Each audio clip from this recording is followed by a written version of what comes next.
Mesdames et messieurs, bonsoir. Merci d'avoir choisi RTI 1. Voici les grands titres de ce 20h.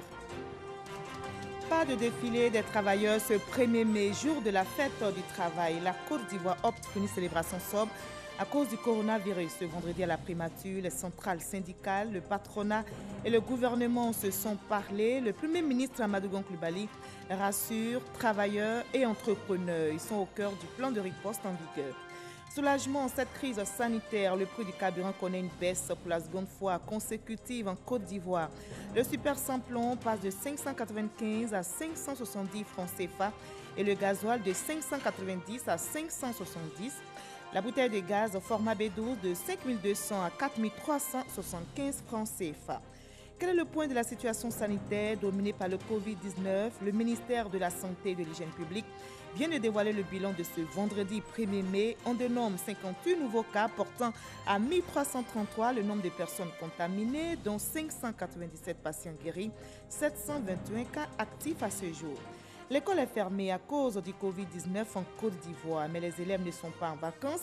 Les initiatives pour leur permettre de garder les cahiers ouverts se multiplient. Les draines, les inspecteurs et les chefs d'établissement se mobilisent pour la réussite du télétravail. La ministre Kandia Camara s'imprègne du système mis en place. C'est la bienvenue sur RTI 1. En Côte d'Ivoire, on continue de faire bloc contre le Covid-19 et la RTI fait sa part en misant sur la sensibilisation.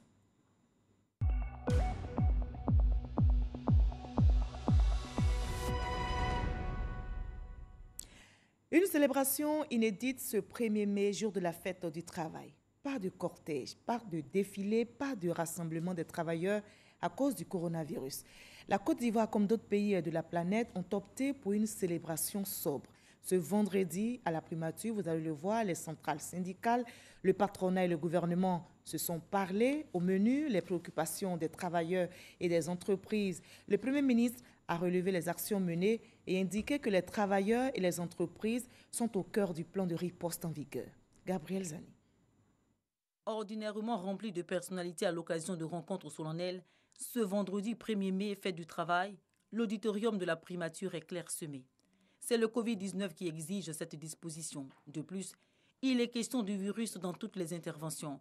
Plus exactement, de comment endiguer ses effets nuisibles sur le salarié et l'employeur. Gouvernement, patronat et centrales syndicales reconnaissent la gravité de la situation. Le 25 mars, dans sa première déclaration relative au Covid-19, Humaniste alertait sur l'impact sur les travailleurs. Les 2 et 15 avril, dans une deuxième et troisième déclaration, Humaniste a interpellé les patrons des entreprises sur la frénésie des licenciements malgré le protocole de la Commission indépendante permanente de concertation du 25 mars 2020. À la date du 17 avril, ce sont près de 19 000 travailleurs mis au chômage technique dans plus de 700 entreprises. La précarité se profile à court terme pour de nombreuses familles. La plupart des centrales syndicales demandent l'interdiction du licenciement et la mise en place urgente d'un cadre de dialogue inclusif avec le secteur privé. Le RTC voudrait encourager le gouvernement à payer 80% au moins du salaire net sur toute la durée de la pandémie en cas de chômage technique, à interdire tout licenciement sauf cas de faute lourde, à réduire de 50% le coût des denrées alimentaires des grands consommateurs. Les travailleurs impactés par le Covid-19 se comptent par milliers. Des entreprises aussi, où presque tous les voyants sont au rouge. Les emplois sauvegardés ne le sont que grâce à des chefs d'entreprise qui ont sans doute anticipé l'entrée en vigueur des mesures annoncées ou qui ont encore suffisamment de trésorerie. Et si l'on y prend garde, au mois de mai et juin, la situation va se dégrader dangereusement. Il y a donc urgence et l'application immédiate de toutes les mesures annoncées il y a un mois offrira une bouffée d'oxygène aux entreprises et par ricochet aux travailleurs. 60 entreprises sur 100 feront faillite en 45 jours sur la crise sanitaire perdue selon le patronat. La restauration, l'hôtellerie, le transport, le tourisme, le commerce, les arts et spectacles sont aujourd'hui les secteurs les plus affectés. Les employeurs et les travailleurs sont au cœur de la réponse apportée par l'État. Je voudrais donc appeler le patronat à privilégier l'utilisation des mécanismes mis en place pour préserver les emplois. C'est seulement lorsque toutes les solutions auront été épuisées que le recours au chômage technique peut se comprendre, surtout dans une situation aussi inédite. En tout état de cause, le licenciement ne devrait pas intervenir dans cette situation. Pour sa part, le gouvernement est activement au travail pour opérationnaliser les différents instruments de soutien économique et social en liaison avec le secteur privé. Le gouvernement a lancé son plan de riposte pour les petites et grandes entreprises.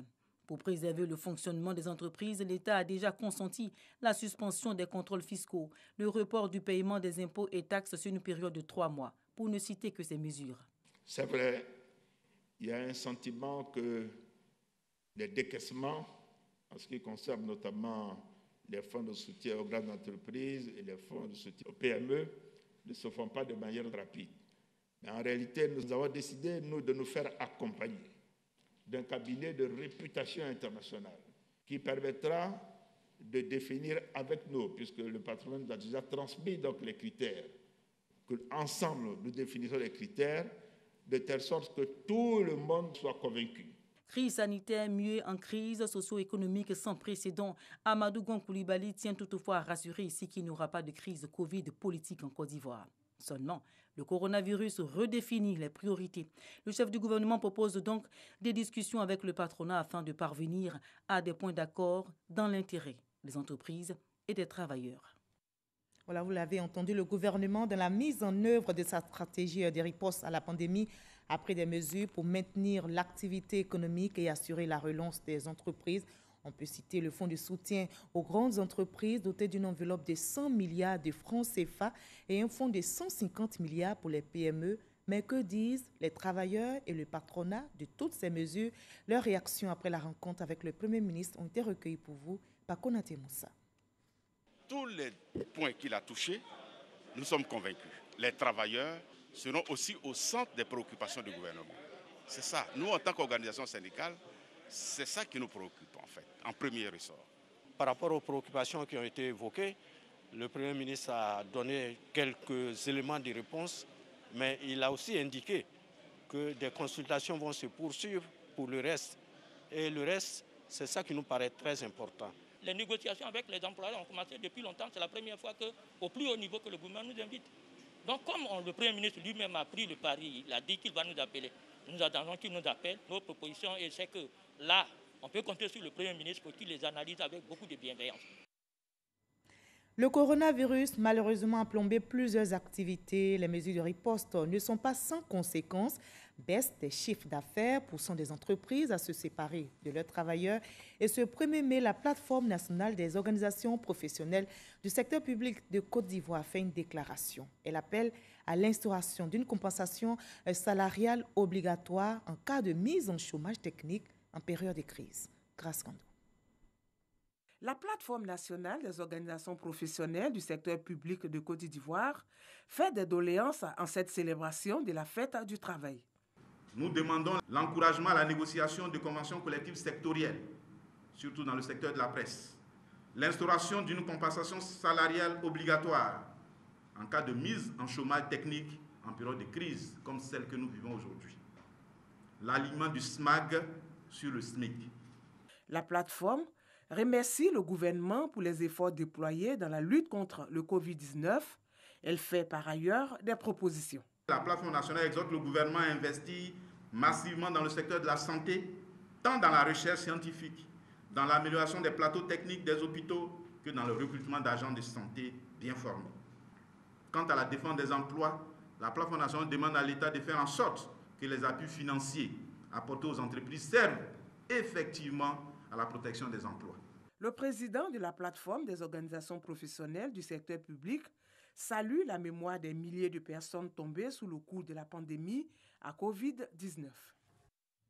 Et cette année, la fête du travail n'a pas été célébrée comme les années précédentes à cause de ce virus mortel qui touche plusieurs pays. Les sièges des différentes organisations syndicales et autres lieux de célébration officielle étaient quasi vides. Notre reporter Grâce Kando, que nous retrouvons, a sillonné quelques communes du district d'Abidjan pour vous. Voyons son constat. Pas de célébration officielle de la fête du travail. C'est le constat fait dans quelques communes du district d'Abidjan ce 1er mai. Ici, à l'Union générale des travailleurs de Côte d'Ivoire UGTCI, la cour est vide. D'ordinaire, à pareil moment, la cour grouille de monde. L'avenue 1, l'avenue 2, tout très suivi et embrasé. Mais aujourd'hui, de manière exceptionnelle, au regard des mesures prises par l'État, aucune activité n'a lieu ici. La grande salle de 2000 places est vide. Personne aujourd'hui à l'UGTCI. Décor similaire à la Confédération ivoirienne des syndicats libres, l'espace réservé à la célébration de la fête du 1er mai a été transformé en parking. Habituellement, fête du travail, nous nous retrouvons devant le siège de la Confédération d'Unité. Généralement, ce sont des bâches qui sont partout. Et sous ces bâches-là, ce sont les militants qui sont là avec des banderoles, avec des slogans et autres là pour célébrer la fête du travail. À l'occasion de cette fête-là, du 1er mai, il n'y a pas de rassemblement. Que les travailleurs restent chez eux à la maison. Que ces travailleurs ne se retrouvent même pas au niveau de leurs syndicats de bas pour faire des manifestations. On dit merci à nos camarades travailleurs. On leur demande vraiment d'être vigilants, d'observer les mesures barrières décidées par l'État de Côte d'Ivoire. C'est seulement en respectant cela qu'on peut arrêter la progression de la pandémie. Les mesures barrières édictées par le gouvernement pour éviter la propagation du Covid-19 sont respectées. Aucun rassemblement de travailleurs. La commune d'Atekoubé, réputée chaque année pour la célébration grandiose de la fête du travail, avec un menu varié, subit aussi les conséquences de la crise sanitaire. Habituellement, les rues d'Atekoubé sont barrées. On procède à des défilés. On fait le salut aux couleurs. À la fin, il y a aussi un repas qu'on partage collectivement. Toutes les couches sociales sont représentées. Au cours des différentes tournées, travailleurs et syndicats ont émis un seul vœu, la fin de la crise sanitaire pour une reprise totale des activités. Et décidément, la fin donc de cette crise sanitaire. Vous l'avez vu, le Covid-19 qui impose son dictat à la fête du travail et oblige les braves travailleurs en Côte d'Ivoire, comme dans de nombreux pays, à rester à la maison. Les autorités sanitaires appellent à respecter les mesures pour éviter la propagation de ce virus. Conséquence, pas de rassemblement dans les rues et autres espaces pour célébrer la fête du travail comme les années précédentes. Voyons les images à Boaké avec notre reporter Kouadé Kwame Jean de Dieu. Pas de défilé, pas de rassemblement. Le coronavirus oblige les travailleurs à rester à la maison. Pour le secrétaire général de l'UGTCI section Boaké, l'absence de cérémonie est une peine. Si les travailleurs que nous sommes, nous n'avons pas la santé, naturellement, vous devinez avec moi qu'on ne peut pas être au service. C'est pourquoi nous avions voulu privilégier alors cette priorité sanitaire avant la fête des travailleurs. Pour la FENATCASI, certains employeurs profitent de la difficile situation sanitaire pour se défaire de leurs employés. Il y a eu des situations qui nous ont été signalées par rapport à cette maladie où certains employeurs ont voulu profiter de l'occasion pour pouvoir mettre certains de nos camarades à la rue. Avec le concours de l'inspection du travail à travers son directeur, les choses ont été réglées. La célébration annuelle du travail permet aux travailleurs de faire connaître leurs revendications. C'est avec regret donc que cette fête ne peut se tenir. À Boaké, on enregistre des suspensions de contrats de travail. Pour l'heure, nous enregistrons environ 722 travailleurs dans la région de Boaké qui sont mis en chômage technique pour une durée qui varie de 1 mois à 2 mois ou des durées qui vont au-delà en fonction de la fin de la maladie. Le souhait de tous est que la crise sanitaire prenne fin le plus tôt possible afin de limiter les dégâts au plan social. Et elle prendra fin, cette crise. Nouvelle réjouissante tout de même en cette crise sanitaire. Le prix du carburant connaît une baisse pour la seconde fois consécutive dans notre pays. Ce mois de mai, le litre du super et du gasoil ainsi que les bouteilles de gaz coûteront moins cher. Le super sans plomb passe de 595 à 570 francs CFA, soit un rabais de 25 francs. Et le gasoil de 590 à 570, on note une réduction de 20 francs. Et pour la bouteille de gaz format B12, on note une baisse de 825 francs. De quoi nous réjouir, comme nous le rapporte Cheikh Kony. 1 litre de gasoil à 570 francs CFA. Idem pour le litre d'essence qui est fixé depuis ce 1er mai à 570 francs CFA, soit respectivement une baisse de 20 et 25 francs CFA. Une information en ce jour de la fête du travail pour le plus grand bonheur des consommateurs. Nous sommes d'abord été surpris agréablement, puisque comme vous et moi, comme vous connaissez, nous vivons une situation très difficile à l'heure actuelle, surtout compte tenu de la pandémie que nous vivons.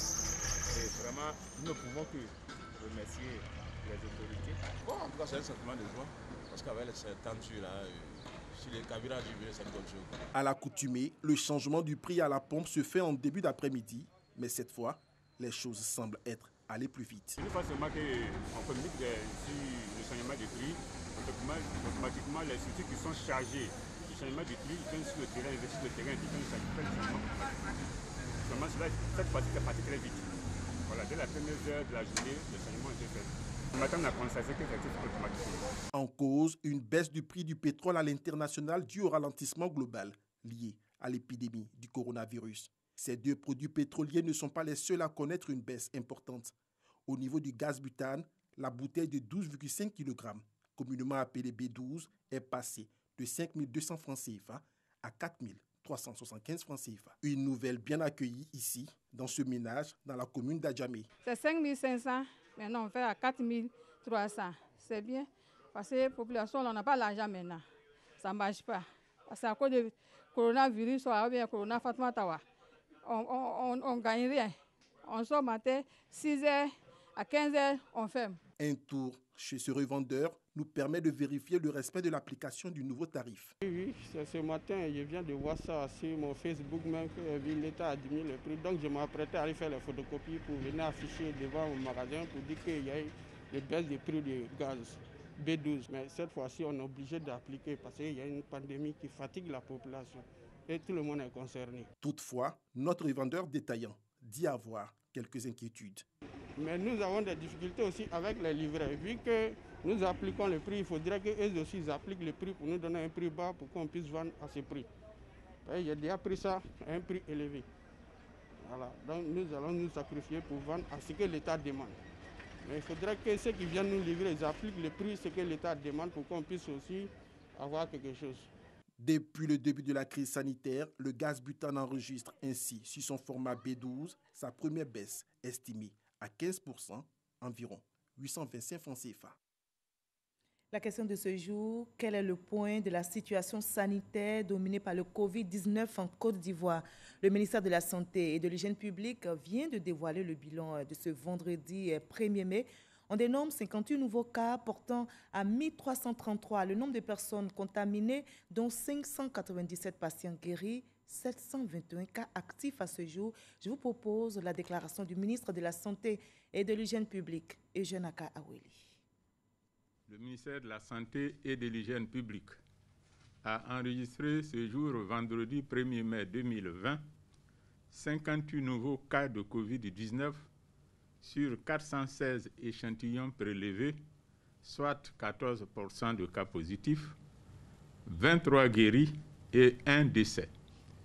Nous notons ce jour le décès d'un patient de 60 ans, hypertendu, évacué au SMIT dans le coma pour détresse respiratoire. Le ministère de la Santé et de l'Hygiène publique présente ses condoléances à la famille éplorée. À ce jour, la Côte d'Ivoire compte donc 1333 cas confirmés, dont 597 personnes guéries, 15 décès et 721 cas actifs. Le nombre total d'échantillons à la date du 1er mai 2020 est de 10 073. Depuis le 21 avril, aucun cas de Covid-19 n'a été notifié à l'intérieur du pays. Tous les nouveaux cas positifs le sont dans le Grand Abidjan. C'est le lieu de rappeler que les personnes fragiles et souffrant de maladies chroniques doivent rester confinées et limiter leurs déplacements au strict nécessaire afin de se protéger contre cette pandémie. Je rappelle que le strict respect des mesures barrières nous permettra de freiner la propagation de la pandémie, de la maîtriser et de la contrôler.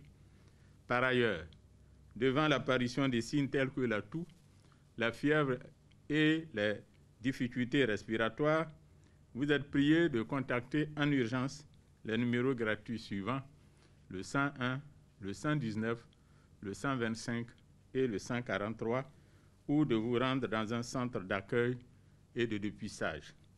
Je souhaite une très bonne fête de travail à tous, et particulièrement à tous les acteurs du système de santé, et les félicite pour leur engagement et leur dévouement dans la lutte contre la pandémie.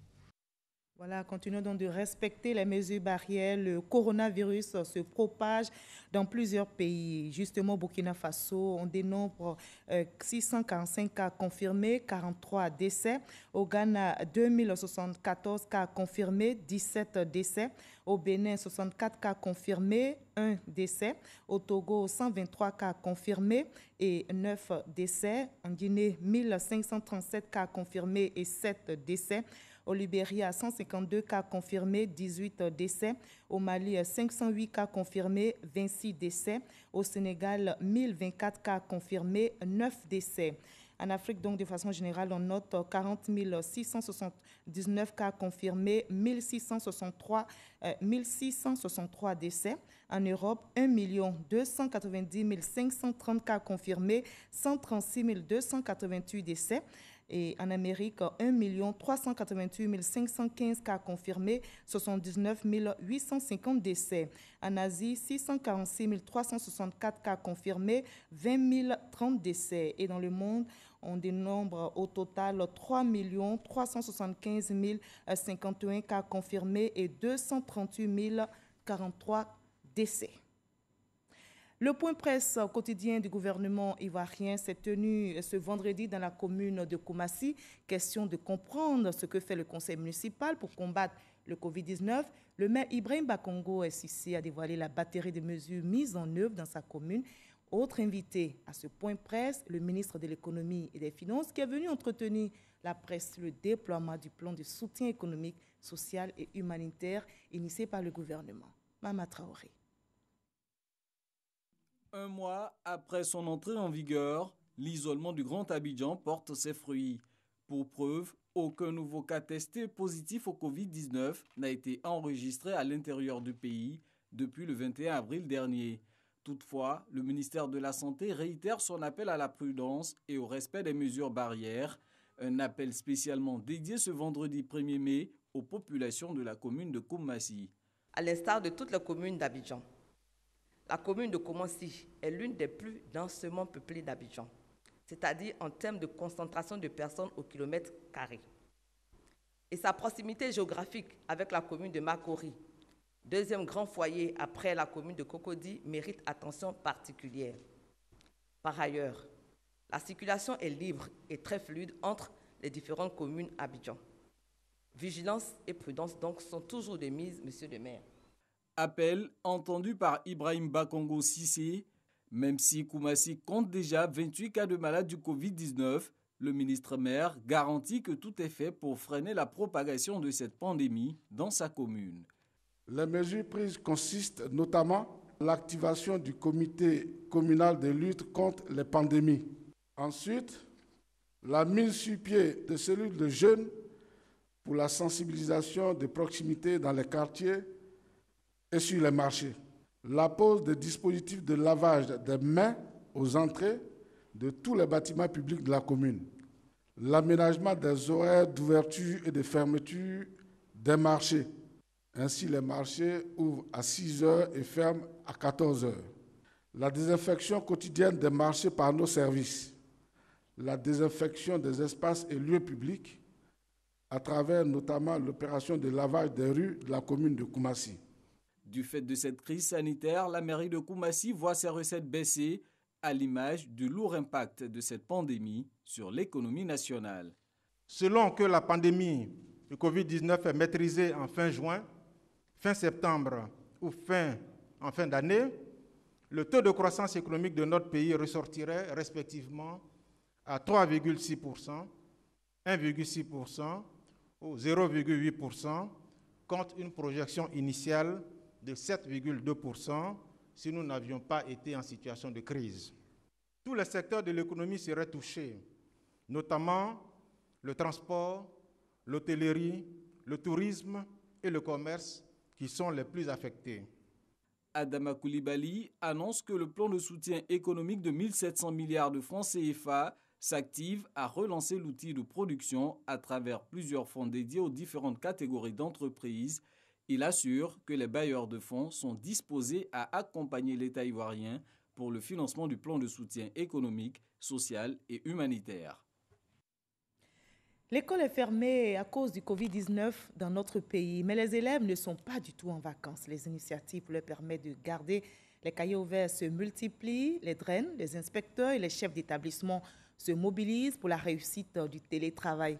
La ministre Kandia Camara s'imprègne du système mis en place, comme nous le rapporte Sephora Zeki. Voici maintenant un mois que l'école ivoirienne est fermée. Il y a quelques semaines, le ministère de l'Éducation nationale, de l'enseignement technique et de la formation professionnelle lançait le e-learning et le téléenseignement. À côté de cela, les acteurs du système éducatif se mobilisent chacun à sa manière pour apporter sa pierre à l'édification de l'école pendant cette crise sanitaire. Nous sommes en contact avec les parents d'élèves et les enseignants qui, vous savez, quand vous prenez un enfant à l'école, vous avez la liste des parents, vous avez les contacts des parents. Et c'est un travail de sensibilisation, en même temps de suivi et évaluation, pour voir si le téléenseignement est fait. Les initiatives sont diverses. Il y a par exemple des structures qui ont créé des plateformes. Il y a aussi le contact avec les parents d'élèves. Il y a certaines structures qui participent à la sensibilisation avec Éduc TV. Lycée classique d'Abidjan, Nadia, professeure d'espagnol, enregistre sa capsule du jour. Dos. Redacta el mail. El mail es una carta breve. Un cours qui sera diffusé sur les antennes de Radio Côte d'Ivoire et Fréquence 2. Pour cette professeure, bien qu'elle donne des cours via la télévision, l'effet n'est pas le même qu'en classe. Elle utilise donc Internet pour garder le contact avec ses élèves. Nous sommes tristes. À cause de cette maladie-là, de cette pandémie-là, on a nos enfants qui sont là, qui chaque fois nous interpellent, qui nous appellent. Et on sent que les enfants ont envie de venir à l'école, mais malheureusement, ils n'ont pas le choix. Il y en a même qui créent des groupes WhatsApp pour qu'on puisse échanger. Salle de prise de voix, montage, traduction en langue des signes et salle de coordination du téléenseignement ont tous été visités ce jeudi par Kandia Camara et Brice Kwasi. Ils ont salué les efforts consentis par les équipes pour améliorer la qualité de l'enseignement diffusé sur les antennes de la RTI. La piste de l'année blanche est donc à exclure selon Brice Kwasi. Tout ce processus pédagogique qui est mis en œuvre est totalement conforme aux normes internationales. Les cours se déroulent convenablement comme si nous étions en classe. Ce sont les mêmes enseignements, les mêmes enseignants et les mêmes progressions que nous respectons jusqu'à présent. Donc il n'y a pas lieu de parler d'année blanche. Kandia Camara profite de l'occasion pour rappeler aux parents d'élèves leur rôle d'éducateur. Elle invite cependant les élèves à jouer leur partition pour affronter avec brio les examens à grand tirage. Elle parle aussi de pérennisation de cette nouvelle façon d'enseigner. Je voudrais lancer un appel à tous les parents d'élèves et à tous nos élèves afin que chaque jour, chaque élève se mette devant son poste téléviseur, à côté de sa radio, pour suivre ses cours. Ces cours sont importants pour eux. Nous avions envisagé justement faire les cours à distance, mais dans un premier temps à travers le numérique. Et nous étions dans la réflexion quand la crise est survenue. Et c'est ce qui nous a permis d'ailleurs d'accélérer les choses et de pouvoir mettre en place ce programme. Je puis vous dire que ce programme sera pérennisé. Une nouvelle ère s'ouvre donc pour le e-learning et le téléenseignement. Dans le cadre de l'élan de solidarité pour la riposte contre le coronavirus, la ministre offre des kits sanitaires et du matériel de protection d'une valeur de 190 millions de francs CFA aux structures sous tutelle. Elle a été appuyée par 6 entreprises citoyennes. Pour nous, répondre à l'appel du chef de l'État, son Excellence M. Alassane Ouattara, qui nous engage tous à la solidarité dans la discipline face à la pandémie du Covid-19, est avant tout une question de responsabilité individuelle et collective. Et c'est au nom de cette double responsabilité que nous avons décidé de nous mettre dans ce combat aux côtés de l'éducation nationale, sans laquelle nous n'aurions pas un véritable développement humain. Ce geste, apprécié par Kandia Camara, vise à accompagner les efforts des structures sous sa tutelle. À travers ces initiatives, Kandia Camara veut permettre aux élèves de mieux se préparer pour affronter sereinement les examens de fin d'année. Et comme on le voit, le coronavirus n'altère pas les efforts du gouvernement pour le développement de la Côte d'Ivoire.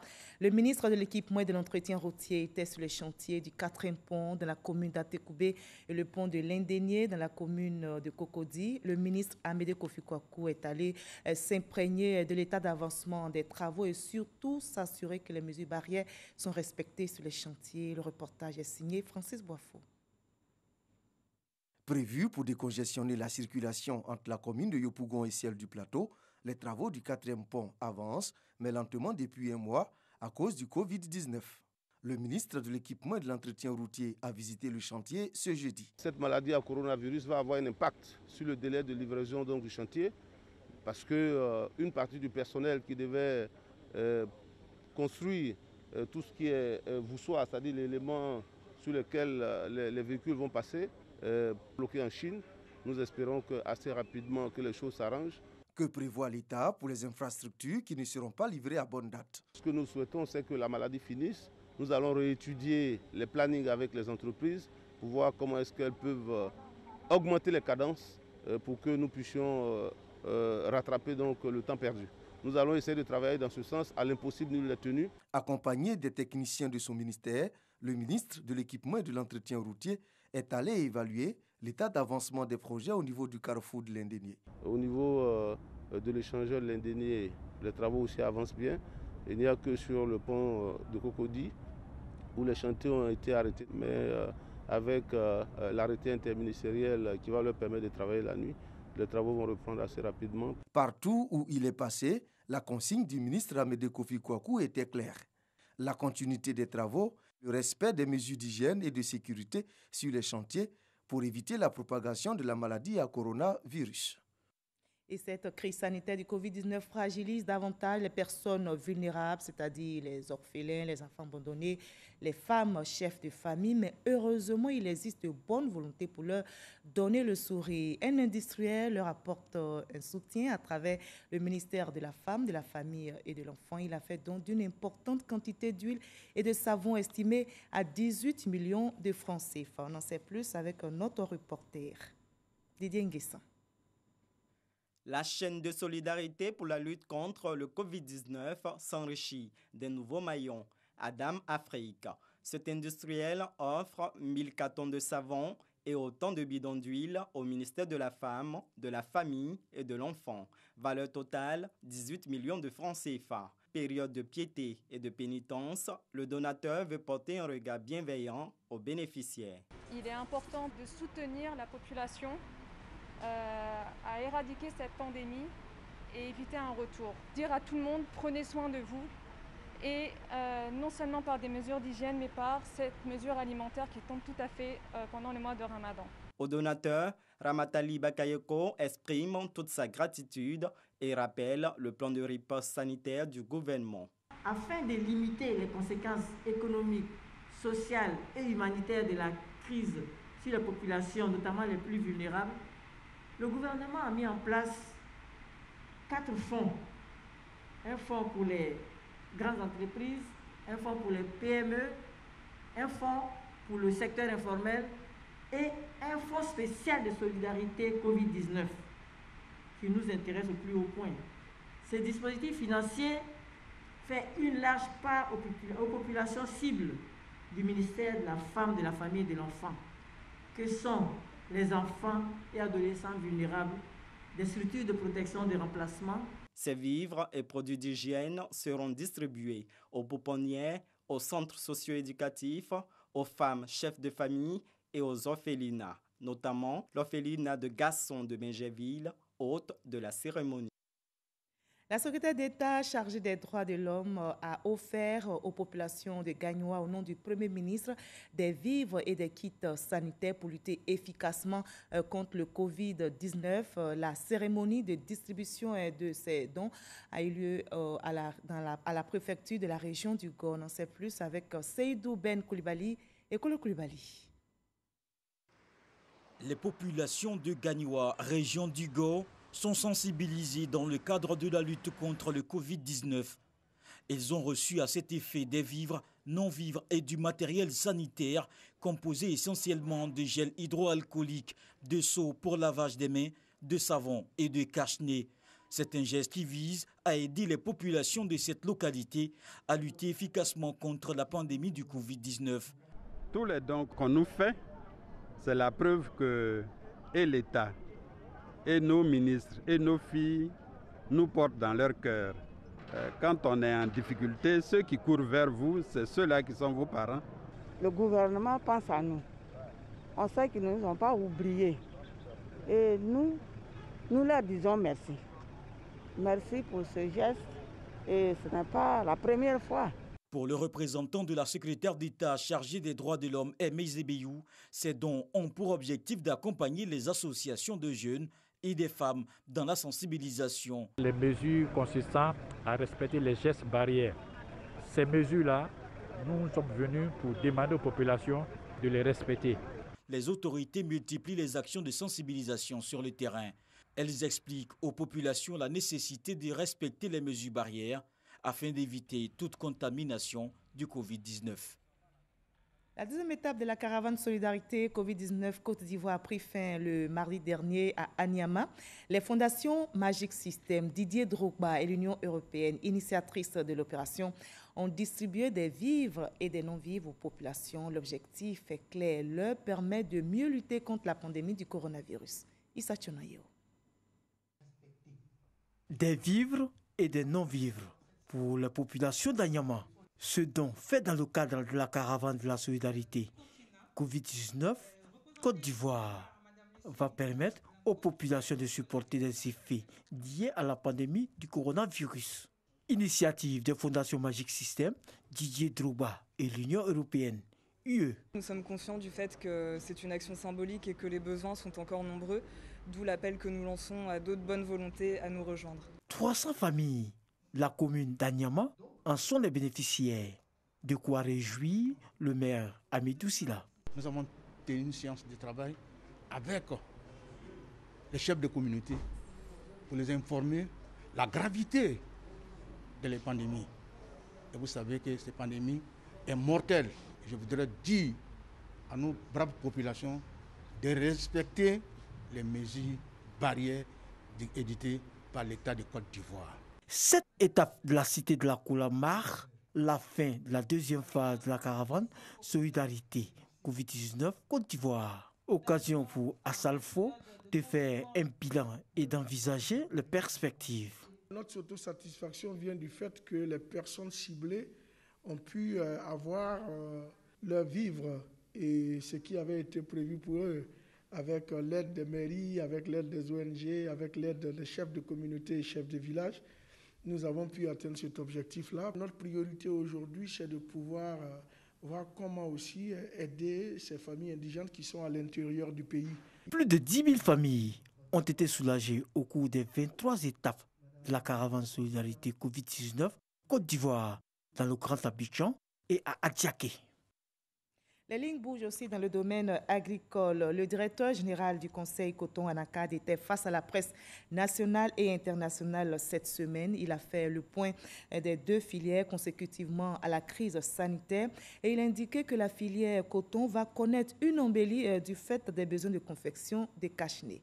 Noël Nyonyo.